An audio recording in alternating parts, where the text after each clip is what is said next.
So if I get in the car, turn left out the drive, go down to the end of the road, there are the traffic lights, and it's pretty busy crossroads. Opposite there's the supermarket, and the main road runs across. Gets pretty busy, so at rush hour, and so there's a particular cycle, long pauses, sometimes short queue, sometimes long queue. Sometimes when it's a long queue, you're sat there going, oh, been waiting a while, am I going to get through? Don't know, let's see. Sometimes when it's a short queue, you go, well, it's certainly been a while. Then the other people opposite go, and still nothing. And then it is your turn, and of course the people in the car in front are doing something on the phone, or reaching around the back, ferreting about, or just completely dormant, whatever they're doing. And come on, so we're going to miss the lights. It's going to be 5 minutes again. What are you doing? And this is suffering. This is dukkha. This is true suffering. And of course it's also trivial. It's a niggle. It's just a little irritation. And so this evening I thought I might talk about the importance of the unimportant.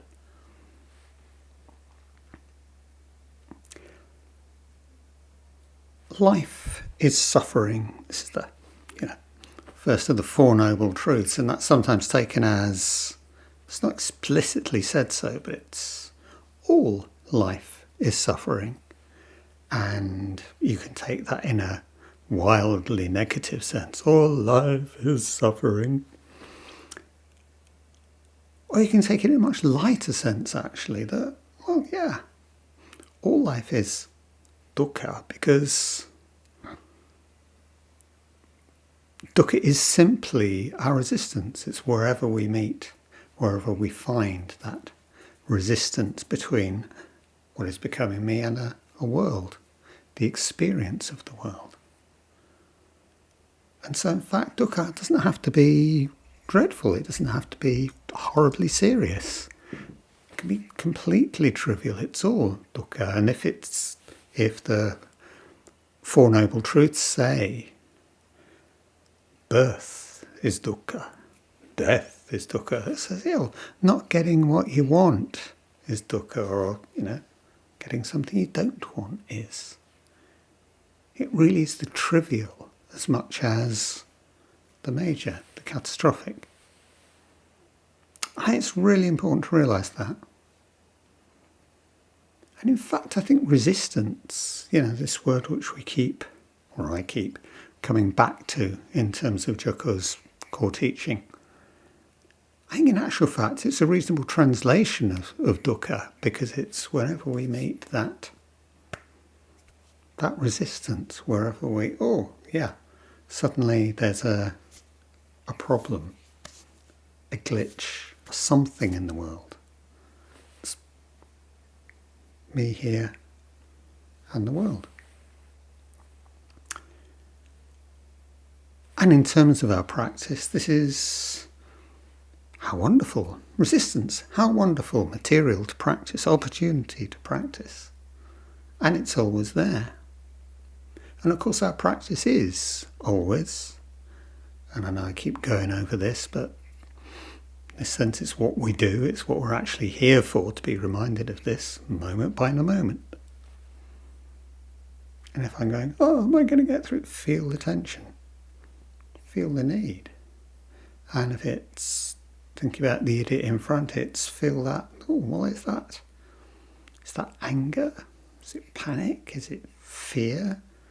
Is there maybe just a kind of glimmering of shame in there somewhere? I don't know. And of course that's the practice. Feeling, if it feels appropriate, naming, noting what's going on, being aware of the tension in the body, being aware of the breathing, the heart rate, literally how I'm looking at the world, how I'm seeing in the world. What can I see? What am I missing? What's actually going on? Back and back and back and back, moment by moment. When I become aware of my reactions, is that as they're happening, or is that delayed? Oh, hang on. Yeah. Whether that was 5 seconds ago, or 5 minutes ago, or yesterday, or 5 years ago. Allowing things to connect up.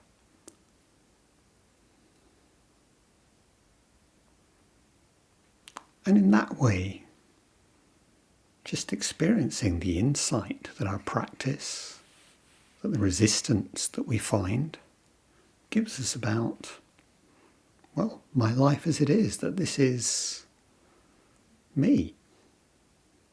And this is my life as it is. And that's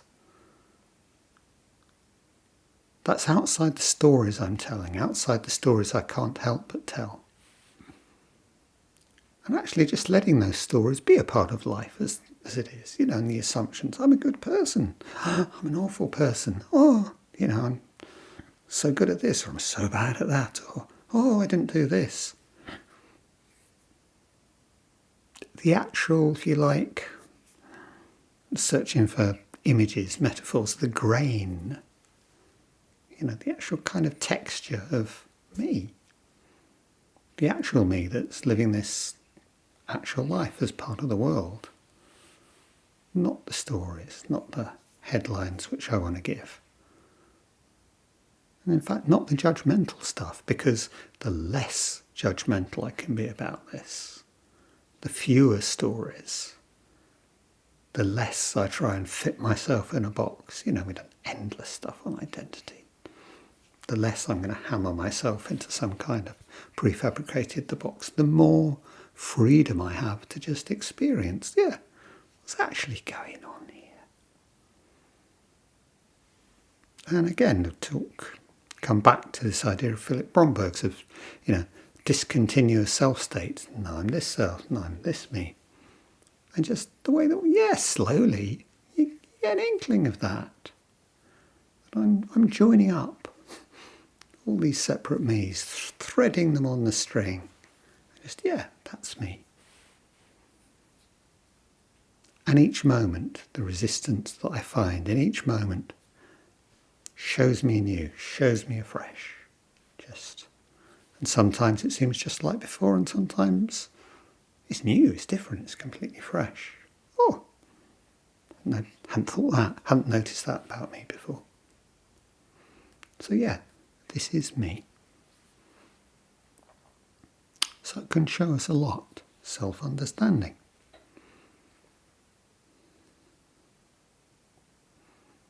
And that's actually great, and to the extent that we can leave ourselves as that, it's actually pretty good. But it is tempting. Maybe it's even necessary to ask a couple of questions, which I think are interconnected anyway. Why? Why am I doing this? Why practice? Any answer we can come up with is always obviously partial, obviously delusion, probably quite ridiculous. But it's still a useful question to ask. And that actually connects up with, why does this happen? Why do I get twitchy or cross or whatever it is that's actually happening this time with this person in front of me and this traffic lights? Why? What's going on? Why am I feeling like this? So if we start with the kind of why practice end of it, again, this is stuff we've talked about before, but it's relevant here because in this moment of resistance, why am I practicing?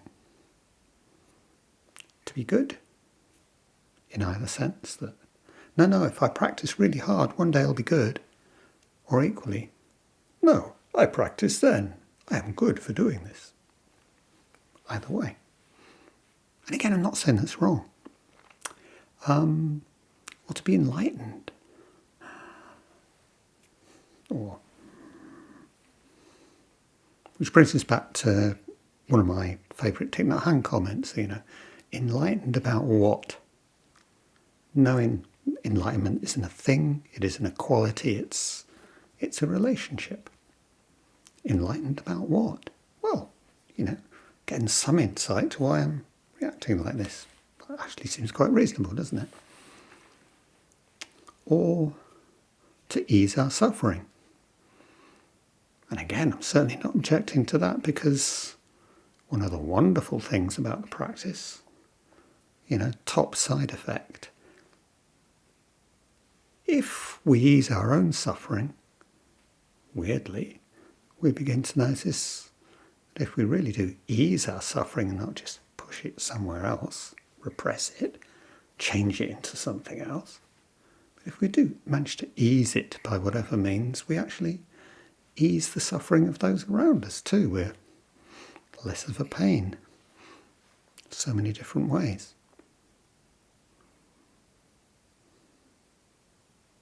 Perhaps the idea of training is quite useful here, in the sense that we're always beings in training. And certainly recently that I've begun to realise the way that we're, constantly at the moment, all of us being trained by the algorithms that we are connected up to on our phones, on our computers, whatever, which is training us to respond in a way, a bit like Pavlov's dogs or, rats that press buttons. Click here, click here, click here, click here, and we respond. And our actual mode of being in the world shifts.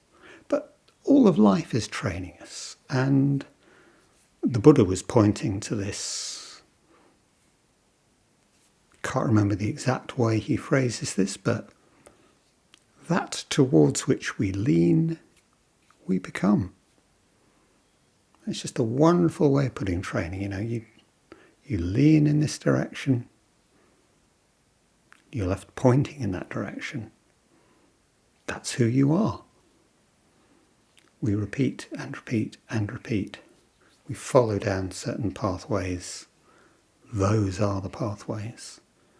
That's at the level of the way that we're constantly rewiring our brains, or our actual behaviours with each other and towards each other. It's all training. And so our practice with our resistance is a very particular kind of training. Because we talk about this in, again, handy shorthand that's useful up to a point. Like everything, only up to a point. We learn to respond rather than react. So rather than it's that moment, that heartbeat, that breath, that pause to make a response rather than just.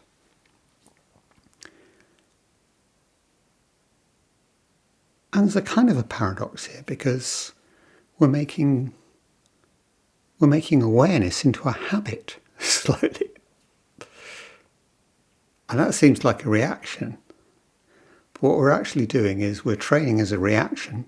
We're training responding as a reaction. So rather than just dismissing or hitting out or not noticing or whatever, our reaction, our habit becomes, awareness, response.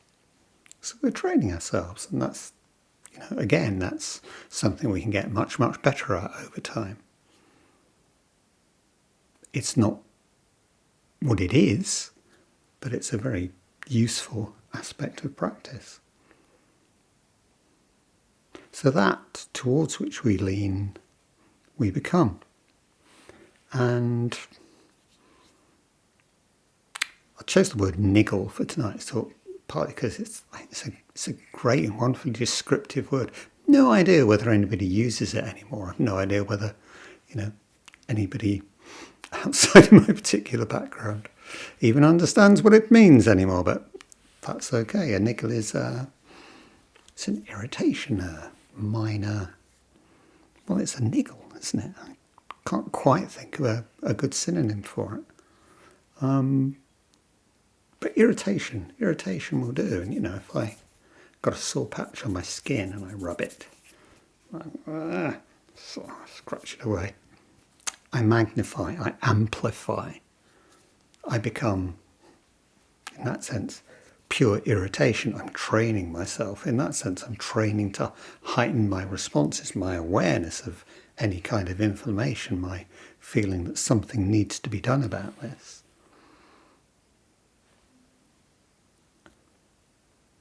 And if we train ourselves in certain ways, if we allow ourselves to repeat these kind of responses, then everything becomes a problem. My life literally does become a problem because everything is a problem.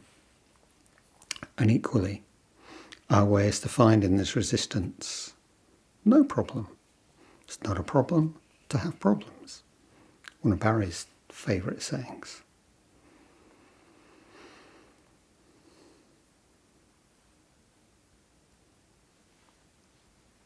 So what makes things a problem in this sense? Well, if we're good Zenists and we know our Buddhism, we know the answer is it's the S word, 4 letters, begins with S, ends in F, self, and we go there. But again, that's not wildly useful because I'm going to say, well, I'm waiting at the traffic lights and that's just my self responding. It's my self being frustrated. I can't do what I want to do, what I want to do it. And that's the suffering. And in a sense, that's perfectly true. But it's more complicated than that, isn't it? And it's always what's always interesting is the particularity of it, the specificity of it. So, partly the way mind and body interact. I'm in my car. It's a small metal box. Don't normally like being placed in small metal boxes. It's supposed to be this wonderful, liberating, freeing, essential component of everyday life. And yet here I am, I'm in a small metal box and I'm going nowhere, and I'm in a seat that I can't really move in that much, and I'm strapped in. And so when I can't go anywhere, I start to feel claustrophobic, and that's not so much self, that's, kind of almost a very animal, physiological, embodied reaction. And that aspect of it seems important.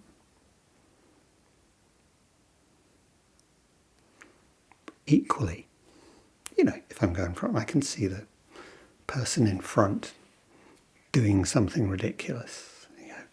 What an idiot, what a lack of respect for other road users. Now, okay, that's actually perfectly true. And it can be perfectly true and this kind of, oh yes, should have respect for me, self-response at the same time. It's interesting because it's complicated. It's not just, oh yes, I'm bad, I shouldn't be feeling, there shouldn't be any self here. If only I was perfect and didn't exist, there wouldn't be a problem. Well, it's perfectly true, obviously, but not very interesting and not very helpful.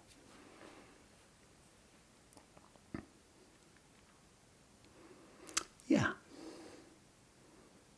But maybe tied into my little metal box does make me feel small, uncared for, potentially by people around me. Maybe I start to displace, and this is again where the self gets quite interesting, isn't it? And at one level, this is the boss shouts at you, so you go and kick the dog stuff.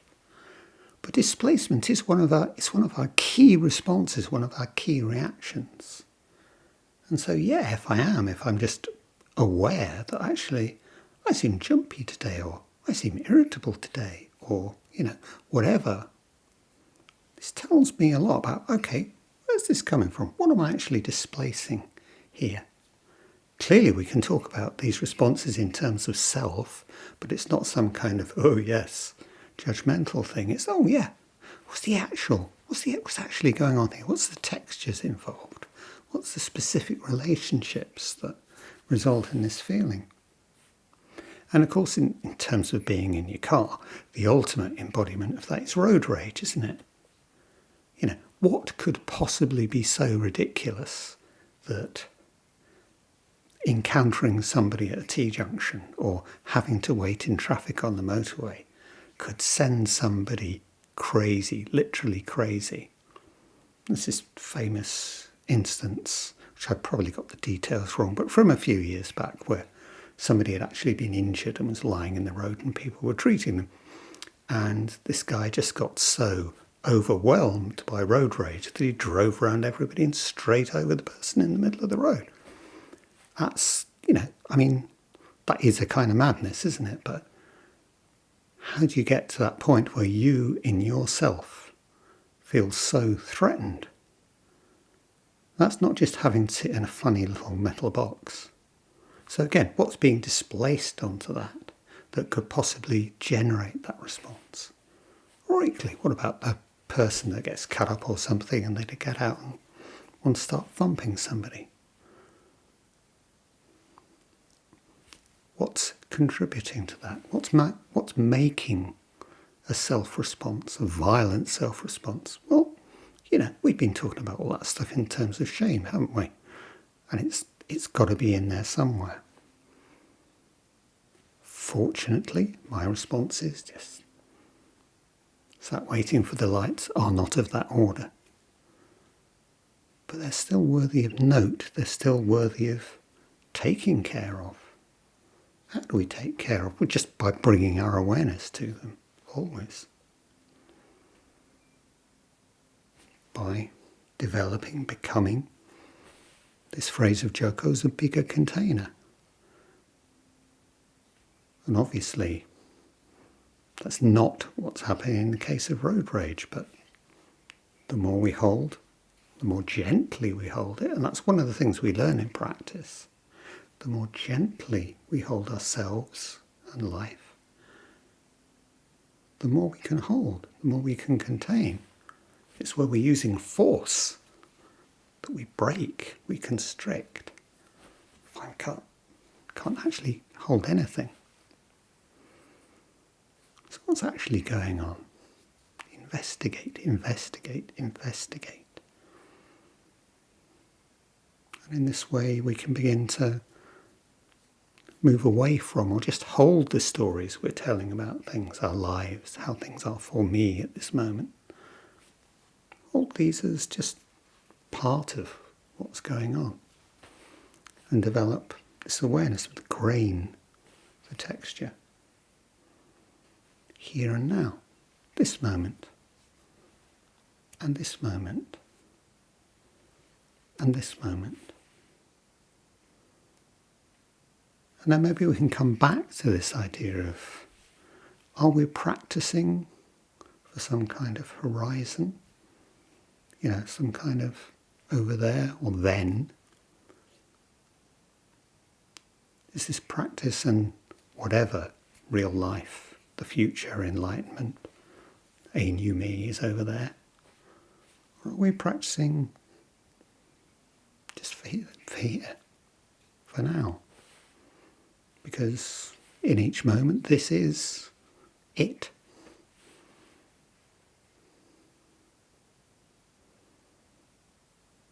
So there's a lot to each moment. There's a lot to the unimportant. There's a lot to life's niggles, great and small. Niggle well.